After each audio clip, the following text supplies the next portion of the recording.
Good morning, Legion family and guests to the page. Again, my name is Taylor McElroy, the Department of Minnesota Honorary Junior President, and I am here on behalf of Sharon Hammond, the Public Relations Chairman. As you can see today, I am in my uniform. Today marks the day of my 1-year anniversary of joining the United States Army Reserves. I signed papers just a year ago during my junior year of high school, and I was able to spend that day at my hometown Veterans Day Assembly. For my last video, we will be going over what is the Legion family. I will talk to you about each entity within that organization and the history of each one. I will begin with the American Legion. They were started first, so it's only appropriate. The American Legion is a nonprofit organization made up of past and present servicemen and women. After World War I, the United States was not prepared for all the wounded soldiers coming back from Europe. Lieutenant Colonel Theodore Roosevelt, Jr. had began to think about forming a veterans organization. He talked to men in hospitals about starting a veterans organization. They all liked the idea because it was based off of veterans helping veterans, which is exactly what we still do today. They knew that the United States government would not help them much. After a lot of work by the founders, the U.S. Congress chartered the newly named veterans organization, the American Legion, on September 16, 1919. Now I would like you to do some homework. Now bear with me here. It's not a lot. I would like you to find out who received the first American Legion National Charter and leave it in the comments below. You will not be disappointed with the information that you find. I promise.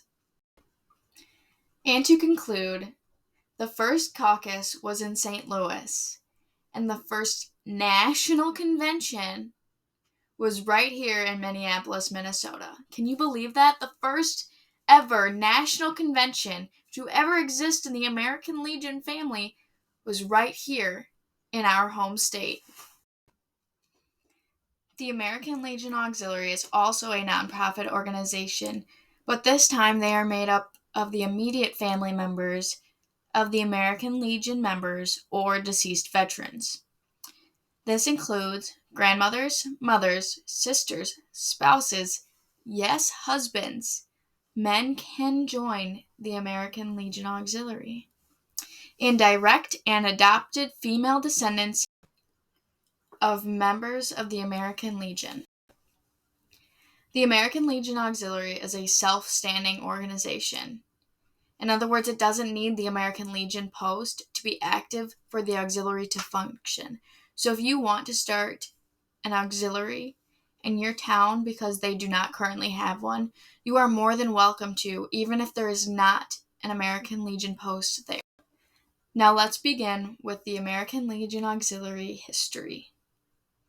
American women were quick to see the need for an organization to help returning veterans and their needs, especially the sick and the disabled. At the first national convention of the American Legion in Minneapolis, Minnesota, in November of 1919, a provision was made for a women's auxiliary.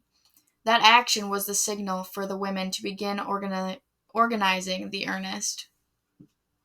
A group of women from the Twin Cities and surrounding communities met on December 2nd, 1919, to consider an auxiliary in Minnesota. About 200 delegates attended this convention, with 22 Gold Star mothers. 114 units were present, with a total membership of 3,602. Now, there is many more that I could share with you about the history of the auxiliary, but I encourage you to click on the link below and go find out more and read about the auxiliary's history because it is incredible. For those who don't know, Gold Star mothers are mothers whose sons or daughters have lost their lives in the line of duty. Now, right under the auxiliary, there is a junior auxiliary for daughters and granddaughters of American Legion members. Now transitioning from the auxiliary and the junior auxiliary, let's get started with the Sons of the American Legion. The Sons of the American Legion, let's guess, is another nonprofit organization but this time it's the sons and grandsons of people who were eligible for American Legion membership and served honorably in the United States military. The establishment of the Sons of the American Legion as a non-political, no-sectarian, civilian organization was authorized by the 14th National Convention of the American Legion on September 15, 1932, in Portland, Oregon. In 1939, the SAL was riding the crest and had a numerical size of about 7% as large as the parent organization. The SAL organization seemed destined to grow even larger, but looming on the horizon was World War II. With the passing of time, thousands of young men suddenly found themselves old enough to be in the armed services. Many of the SAL members never returned from World War II, and those that did found their service had made them eligible to join the ranks of the American Legion itself, which, in 1942, opened the doors to the returning World War II veterans. Before, it was only open to World War I veterans, and today it is open to all veterans. Membership dropped from a high of 72,633 in 1939 to a low of 5,631 in 1953. Many factors caused the lean years for the SAL program. The former SAL, now veterans of World War II, had no grown children in the immediate post-war years. There were housing shortages, a nation on the move. The GI Bill sent thousands of veterans back to school, and the Korean War that put reservists back in uniform were some of the contributing factors. Now, unlike the American Legion Auxiliary, being a standalone organization, the Sons of the American Legion is not. The Sons of the American Legion is a program under the American Legion, therefore cannot stand alone without the American Legion being present.